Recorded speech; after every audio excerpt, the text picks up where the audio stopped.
Relato del Dr. Víctor Frankenstein, parte 4. A partir de aquel día la filosofía natural y, especialmente, la química, en el más amplio sentido de la palabra, se convirtieron casi en mi única preocupación. Estudiaba con el mayor interés las obras repletas de erudición e inteligencia que los modernos investigadores han consagrado a estas disciplinas. Asistía con asiduidad a conferencias y visitaba con frecuencia a los profesores de la universidad. Incluso llegué a descubrir en el señor Krempe una buena dosis de sentido común y una sólida cultura que sus rasgos y sus desagradables modales me habían impedido apreciar al comienzo de nuestra relación. Hallé en el señor Waldman a un verdadero amigo. Su cortesía estaba siempre exenta de dogmatismo y enseñaba en un tono de franqueza y amabilidad desprovisto por completo de pedantería.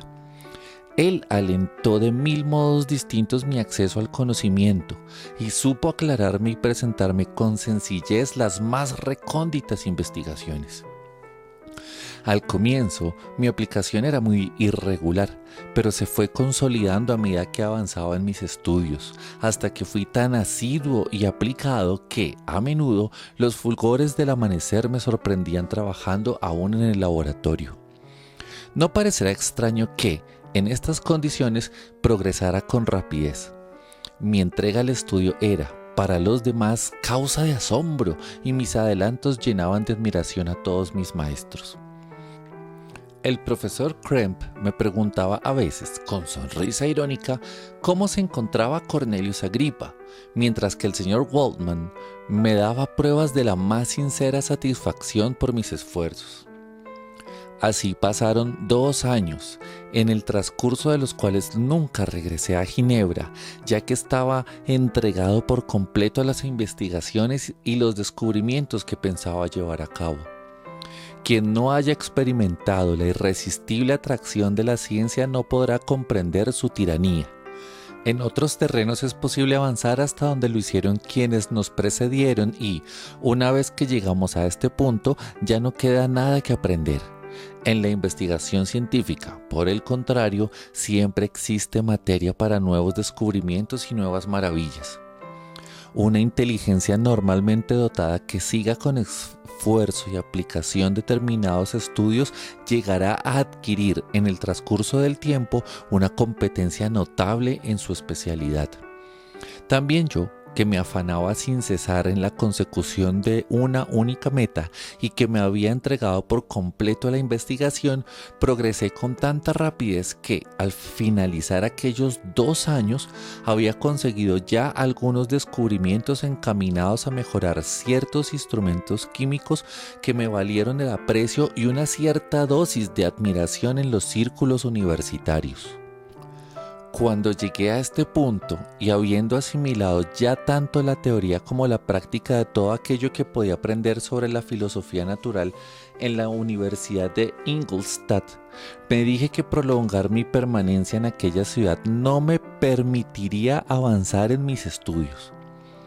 Quería regresar junto a los míos, a mi ciudad natal, cuando se produjo un incidente que me hizo olvidar por el momento el proyecto. Uno de los fenómenos que más vivamente me habían interesado era la composición de la estructura humana y la de todos los animales vivos. Me preguntaba al respecto de dónde procedía el origen de la vida, delicada cuestión que siempre había sido considerada como un misterio insondable. Sin embargo, son tantas las cosas cuyo secreto habríamos descubierto con un poco de estudio, si la negligencia y una cierta cobardía no inutilizaran nuestros esfuerzos.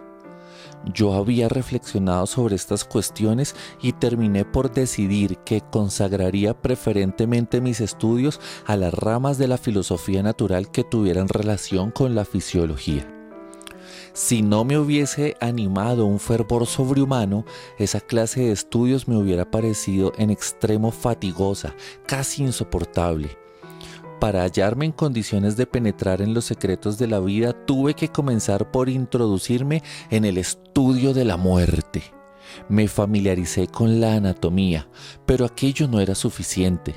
También tuve que investigar la descomposición natural y los procesos de corrupción del cuerpo humano tras el fallecimiento. Al educarme, mi padre había procurado que mi espíritu no sintiera miedo ante el horror de lo sobrenatural. No recuerdo que nunca me haya hecho temblar una fábula inspirada por la superstición, ni que haya temido la aparición de un espectro. La oscuridad no provocaba ningún trastorno en mi imaginación y un cementerio no era para mis ojos más que el reducto donde reposaban los cuerpos privados de vida que, tras haber poseído fuerza y belleza, eran ahora el alimento de los gusanos.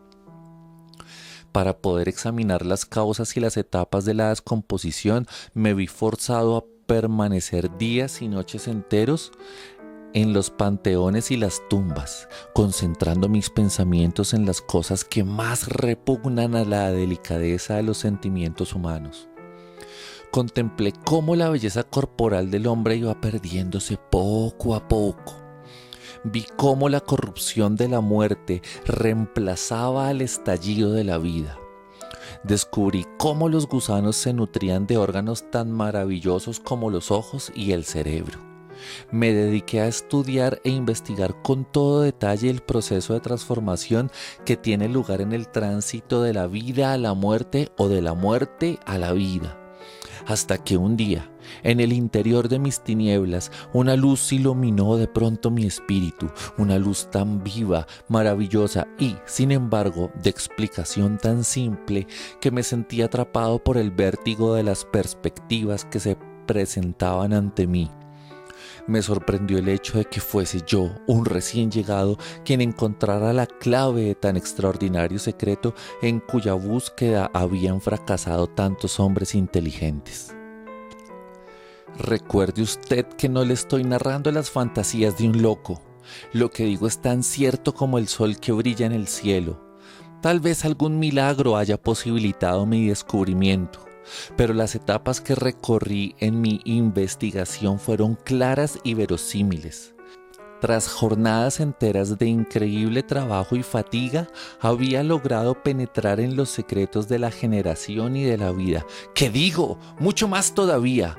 Era ya posible para mí dar vida a una materia inerte. El asombro que experimenté en principio dio lugar enseguida al entusiasmo. Después de tanto tiempo dedicado a penosos trabajos, el hecho de conseguir, de pronto, la absoluta realización de mis esperanzas era el más bello resultado que me hubiera atrevido a soñar. Mi descubrimiento era de tanta trascendencia, tan sensacional, que olvidé la larga serie de vacilaciones que, poco a poco, me habían ido asaltando en mi camino para no tomar en cuenta más que el éxito final. Lo que desde la creación del mundo era el objeto del estudio y la investigación de los hombres más sabios estaba ahora a mi alcance. No sería correcto deducir, sin embargo, que todo había sido conseguido en un abrir y cerrar de ojos como en un juego de ilusionismo. Los datos que había obtenido tenían la virtud de conducir mis investigaciones hacia la consecución de mi objetivo, pero no eran todavía la meta final. Me sentía igual que el árabe que, encerrado junto a los muertos, halló un pasadizo que le permitió salir de nuevo a la vida sin tener como guía más que una luz casi imperceptible y apenas suficiente. Veo, por el interés que muestra usted y por el asombro y la expectativa que se leen en sus ojos, que espera de mí la revelación de tal secreto. Esto me resulta del todo imposible. Escuche con paciencia el relato de mi historia y comprenderá entonces por qué estoy obligado a guardar a este respecto un absoluto silencio. No quiero conducirlo con el entusiasmo y la desprotección que yo tenía a la destrucción y la más irremediable miseria. Aprenda, pues, si no por mis consejos, al menos por mi ejemplo, lo peligroso que resulta adquirir ciertos conocimientos, y cuanto más dichoso es el hombre que considera su pueblo natal como centro del universo que aquel que desea ser más grande de lo que su naturaleza le permite. Al darme cuenta del extraordinario poder que tenía en mis manos, medité largo tiempo sobre la forma de usarlo. Aunque me hallara en condiciones de dar vida, ignoraba que la creación de un organismo apto para recibirla, con sus complicados resortes, sus nervios, sus músculos y sus vasos sanguíneos, representaba un sinnúmero de dificultades y un enorme trabajo. Ignoraba, en principio, si debía intentar la creación de un ser semejante a mí o bien a la de un organismo más simple. Sin embargo, mi imaginación estaba excesivamente enfebrecida por mi éxito inicial como para poner en duda mi capacidad para elaborar una criatura animal tan completa y maravillosa como el ser humano. Los materiales que estaban a mi alcance apenas si parecían adecuados para una tarea tan difícil, pero no dudé de que podría llevarla a buen término. Ciertamente esperaba numerosos fracasos y sabía que, muchas veces, mis tentativas se hallaban en peligro e incluso que, en última instancia, podía suceder que mi obra fuera imperfecta. Pero cuando consideraba la perfección que día tras día se lograba en el dominio científico y mecánico, me sentía autorizado a esperar que mis experimentos pusieran, como mínimo, los fundamentos de un éxito futuro. Jamás creí que la amplitud y la complejidad de mi proyecto fueran argumentos válidos para probar la imposibilidad de concretarlos. Con este estado de ánimo me lancé a la creación de un ser humano.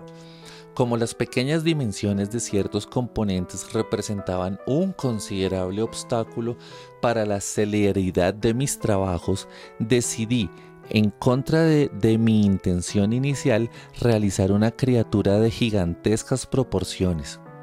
Es decir, con una altura de unos 8 pies y las demás dimensiones en perfecta relación con ella. Decidida, pues, esta cuestión, dediqué algunos meses a preparar los materiales y puse enseguida manos a la obra. Es muy difícil formarse una idea clara de la diversidad de sentimientos que, en el primer entusiasmo por el éxito, me impulsaban a seguir con fuerza irresistible. La vida y la muerte eran para mí fronteras ideales que era preciso franquear antes de iluminar nuestro tenebroso mundo con un torrente de luz. Una nueva raza me bendeciría como a su creador. ¿Cuántas existencias felices y hermosas me debería la naturaleza? Ningún padre merecería con mayores motivos que yo la gratitud de sus hijos. Prosiguiendo con estas reflexiones, creí que, si conseguía animar la materia inanimada, más tarde podría, aunque luego pude constatar que esto era una utopía, recuperar la vida allí donde la muerte hubiera, en apariencia, entregado los cuerpos a la descomposición. Estos pensamientos contribuyeron a mantener mi entusiasmo mientras proseguía la tarea con infatigable ardor. Las largas noches insomnes habían empalidecido mi rostro y el constante encierro me hizo adelgazar considerablemente. A veces, con el éxito al alcance de la mano, el fracaso anulaba mis esfuerzos. Pese a ello, me sostenía la esperanza de que a la mañana siguiente o incluso a la hora siguiente lograría mis propósitos. Era un secreto que solo yo poseía, la meta que me había fijado. A menudo la luna contemplaba mis esfuerzos hasta avanzadas horas de la noche, pues estaba decidido a forzar la naturaleza en sus últimos reductos y lo hacía con un ardor apasionado y una constancia inquebrantable. Nadie podrá imaginar el horror de mi trabajo llevado a cabo en secreto, moviéndome en la húmeda oscuridad de las tumbas o atormentando a un animal vivo al intentar animar la materia inerte. Ahora, con solo recordarlo, me siento poseído por el espanto y todos mis miembros se estremecen. Pero, en aquel entonces, me animaba un empuje irresistible y casi frenético. Era como si hubiera perdido el sentido de todo lo que no fuese mi triunfo final. En realidad no se trató más que de un periodo de transición pasajero y, cuando los estímulos externos dejaron de actuar, recuperé mi antigua sensibilidad. Recogía huesos de los osarios que violaba con mis sacrílegos dedos, los extraordinarios secretos de la naturaleza humana. Había instalado un laboratorio, o mejor dicho, una celda destinada a mi inmunda creación, en una estancia aislada en la parte más alta del edificio y separada de las demás habitaciones por una galería y un tramo de escaleras. Tenía la impresión de que, cuando me entregaba a mis odiosas manipulaciones, mis ojos se salían de sus órbitas. La sala de disección y el matadero me proporcionaban la mayor parte de materiales y, frecuentemente, la sensibilidad de mi naturaleza humana me hacía apartar con disgusto el rostro de mi trabajo. No obstante, impelido por un creciente ardor, proseguía mi tarea. Los meses de verano transcurrieron mientras me consagraba a la concreción de mi único objetivo. Fue una hermosa temporada estival. Jamás los campos habían producido cosechas tan abundantes ni las cepas tan buenos vinos.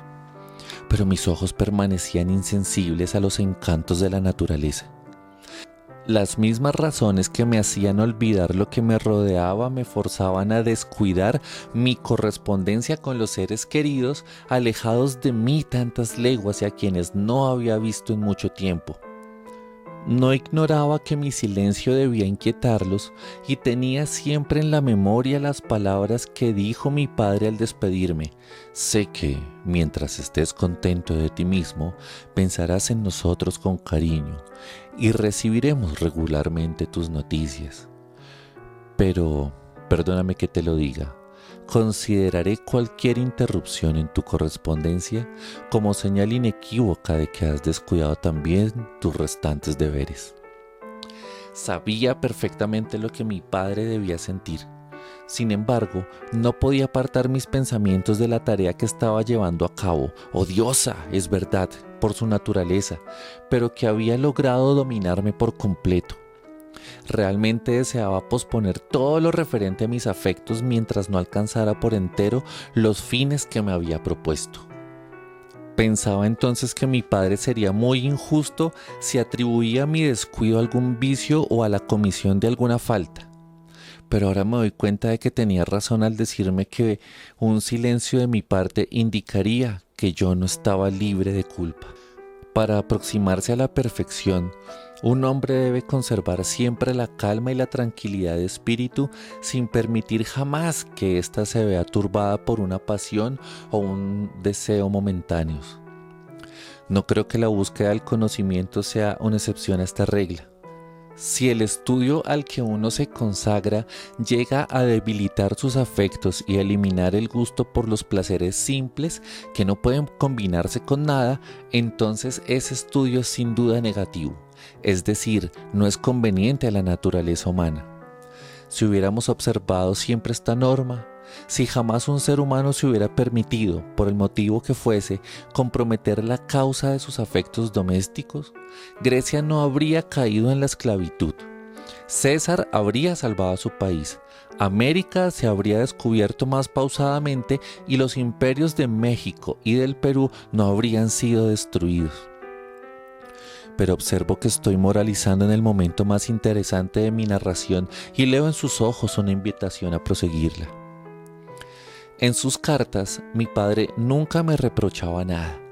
No hacía más que veladas alusiones a mi silencio y me preguntaba cuáles eran mis ocupaciones con mucha mayor insistencia de la que antes había mostrado. Invierno, primavera y verano transcurrieron mientras estaba consagrado a mi trabajo, pero este me absorbía tanto que no vi cómo se abrían las flores, ni contemplé los pequeños brotes que lentamente iban transformándose en hojas, espectáculo que en otras épocas siempre me llenaba de alegría. Aquel año las hojas se secaron antes de que mi trabajo se aproximara a su fin. Cada día que pasaba obtenía nuevas pruebas de mis progresos. Pese a ello, mi entusiasmo estaba dominado por la ansiedad. Tenía el aspecto de un hombre condenado a trabajos forzados en el interior de una mina o a cualquier otra ocupación insalubre más que la de un sabio dedicado a investigaciones favoritas. Todas las noches sufría accesos de fiebre y los nervios me dominaban. Un día pude observar que las hojas comenzaban a caer. Huía de mis semejantes como un asesino.